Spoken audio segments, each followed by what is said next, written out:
Hi, നമുക്കിന്ന് ഗോതമ്പ് മാവ് കൊണ്ട് അല്ലെങ്കിൽ ഗോതമ്പിൻ്റെ പുട്ടുപൊടി കൊണ്ട് എങ്ങനെയാണ് ഉപ്പുമാവ് തയ്യാറാക്കി എടുക്കുന്നതെന്ന് നോക്കാം.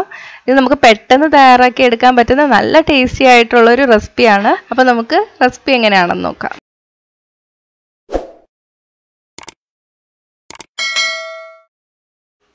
ഞാനിപ്പോൾ 1 കപ്പ് ഗോതമ്പ് മാവ് എടുത്തിട്ടുണ്ട്. ഇതിലോട്ട് നമുക്ക് ആവശ്യത്തിന് ഉപ്പ് ചേർത്ത് കൊടുക്കാം. നമ്മൾ പുട്ടിനൊക്കെ നനച്ചെടുക്കുന്ന പോലെ തന്നെ നമ്മളിത് നനച്ചെടുക്കണം. ഇപ്പം നിങ്ങൾ പുട്ടിന് നനയ്ക്കുമ്പോൾ വെള്ളത്തിലാണ് ഉപ്പ് ചേർത്ത് നനയ്ക്കുന്നെങ്കിൽ അങ്ങനെ നനച്ചെടുത്താൽ മതി. ഇനി വെള്ളം ചേർക്കുമ്പോൾ നമ്മൾ കുറച്ച് ഒഴിച്ചിട്ട് വേണം കുഴച്ചെടുക്കാൻ വേണ്ടിയിട്ട്. ആദ്യമേ കുറേ വെള്ളം എടുത്ത് ഒഴിക്കരുത്. വെള്ളം കൂടിപ്പോയാൽ നമുക്ക് നല്ല തരിതരിയായിട്ട് കുഴച്ചെടുക്കാൻ പറ്റില്ല. അപ്പോൾ ഞാൻ ഏകദേശം 1/2 കപ്പ് വെള്ളം എടുത്തിട്ടാണ് ഇത് കുഴച്ചെടുത്തത്. മാവിനനുസരിച്ച് ചിലപ്പോൾ കുറച്ച് കൂടുതലോ കുറവോ വെള്ളം വേണ്ടി വരും കേട്ടോ. അപ്പോൾ ഇതൊന്ന് നനഞ്ഞ് കിട്ടിയിട്ടുണ്ട്. ഇനി നമുക്കിത് മിക്സിയുടെ ചെറിയ ജാറിലിട്ടിട്ട് 1-2 പസ് ബട്ടൺ അമർത്തിയിട്ട് ഒന്ന് എടുക്കാം. അപ്പോൾ കുറച്ചും കൂടെ ഒന്ന് തരിതരിയായിട്ട് കിട്ടും. ഇതുപോലെ തന്നെ എല്ലാം ചെയ്തെടുക്കുക. അപ്പം നിങ്ങൾ ശ്രദ്ധിക്കുക, വെള്ളം ഒട്ടും കുറഞ്ഞു പോകാനും പാടില്ല, എന്നാൽ വേവാത്ത പോലെ തോന്നും കേട്ടോ. നമ്മളിത് ആവി കയറ്റി എടുക്കണം. ഇപ്പോൾ കുറച്ച് ക്വാണ്ടിറ്റി ഉള്ളെങ്കിൽ നിങ്ങൾക്ക് പുട്ടുകുറ്റിയിൽ വെച്ചിട്ട് ആവി കയറ്റി എടുക്കാം. ഇപ്പോൾ കുറച്ച് കൂടുതലുണ്ടെങ്കിൽ സ്റ്റീമറിൽ വെച്ചിട്ട് ആവി കയറ്റി എടുക്കുന്നതാണ് നല്ലത്. ഇപ്പോൾ സ്റ്റീമർ ഇല്ലെങ്കിൽ ഇഡലി കുട്ടുകത്തിൻ്റെ പുറത്ത് ഒരു പാത്രം വെച്ചിട്ട് അതിൽ വെച്ചിട്ട് ആവി കയറ്റി എടുത്താലും മതി. ഒരു 6-7 മിനിറ്റ് ഒന്ന് ആവി കയറ്റി എടുക്കാം. നമ്മൾ പുട്ട് വേവിക്കുന്ന പോലെ തന്നെയാണ്. 6-7 മിനിറ്റ് കഴിഞ്ഞിട്ടുണ്ട്. ഇത് വെന്ത് വന്നിട്ടുണ്ട്. ഇനി നമുക്കിത് എടുത്ത് മാറ്റാം. ഇനി നമുക്കൊരു പാനിലോട്ട് 1 ടേബിൾ സ്പൂൺ എണ്ണ ഒഴിച്ചു കൊടുക്കാം. ഞാനിപ്പോൾ വെളിച്ചെണ്ണയാണ് എടുത്തിരിക്കുന്നത്. വെളിച്ചെണ്ണയിൽ വയ്ക്കുമ്പോഴാണ് ടേസ്റ്റ് കൂടുതൽ കേട്ടോ. അപ്പോൾ സൺഫ്ലവർ ഓയിലൊക്കെ എടുത്താലും കുഴപ്പമൊന്നുമില്ല. എണ്ണ ചൂടായിട്ട് വരുമ്പോൾ നമുക്ക് 1/2 ടീസ്പൂൺ കടുക് ചേർത്ത് കൊടുക്കാം. കടുക് പൊട്ടി വരണം. 1/2 ടീസ്പൂൺ ഉഴുന്നുപരിപ്പ് കൂടി ചേർത്ത് കൊടുക്കാം. ഇത് ഓപ്ഷണലാണ് കേട്ടോ, ഉണ്ടെങ്കിൽ ചേർത്താൽ മതി. ഇത് ചെറുതായിട്ടൊന്ന് നിറം മാറി വരണം. ഇനി നമുക്കിതിലോട്ട് 1 വറ്റൽമുളകും കുറച്ച് കറിവേപ്പിലയും ഇട്ട് കൊടുക്കാം. ഇനി ഇതിലോട്ട് 1/2 ടീസ്പൂൺ ചെറുതായിട്ട് അരിഞ്ഞ ഇഞ്ചി, 1 പച്ചമുളകിൻ്റെ പകുതിയും ചേർത്ത് കൊടുക്കാം. എരിവ് കൂടുതൽ ഇഷ്ടമുള്ളവർക്ക് കൂടുതൽ ചേർക്കാം കേട്ടോ.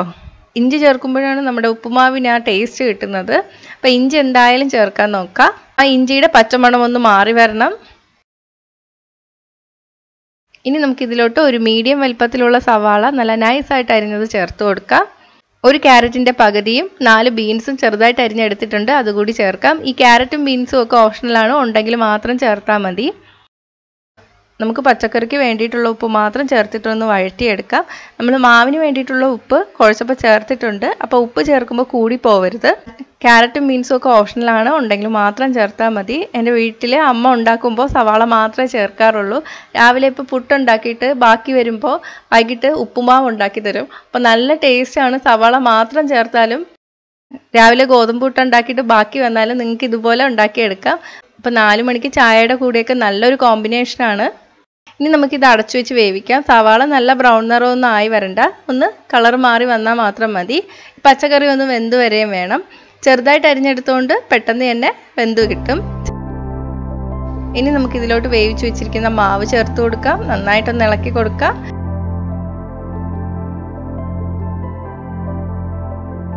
ഇനി നമ്മളിതിലോട്ട് 1/2 കപ്പ് തേങ്ങ കൂടി ചേർത്ത് കൊടുക്കാം.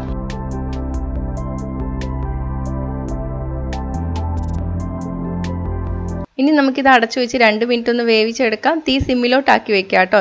ഇടയ്ക്കിടയ്ക്ക് ഇളക്കി കൊടുക്കാൻ മറക്കണ്ട.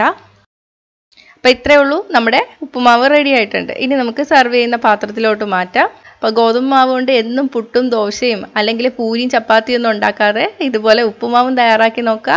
കുട്ടികൾക്കായിരുന്നാലും വലിയവർക്കും നല്ല ഇഷ്ടമാവും. അപ്പോൾ എന്തായാലും ഒന്ന് ട്രൈ ചെയ്ത് നോക്കുക. ട്രൈ ചെയ്ത് നോക്കിയിട്ട് നിങ്ങളുടെ അഭിപ്രായം കമൻറ്റ് ചെയ്യുക. ഇഷ്ടമായെങ്കിൽ ലൈക്കും ഷെയറും ചെയ്യുക. ഇഷ്ടപ്പെട്ടില്ലെങ്കിൽ ഡിസ്ലൈക്കും ചെയ്യുക. അപ്പോൾ കൂടുതൽ റെസിപ്പികൾക്കായിട്ട് ചാനൽ ഇതുവരെ സബ്സ്ക്രൈബ് ചെയ്യാത്തവർ സബ്സ്ക്രൈബ് ചെയ്യാൻ മറക്കല്ലേ. അപ്പോൾ അടുത്ത നല്ലൊരു റെസിപ്പി ആയിട്ട് കാണാം. ബൈ.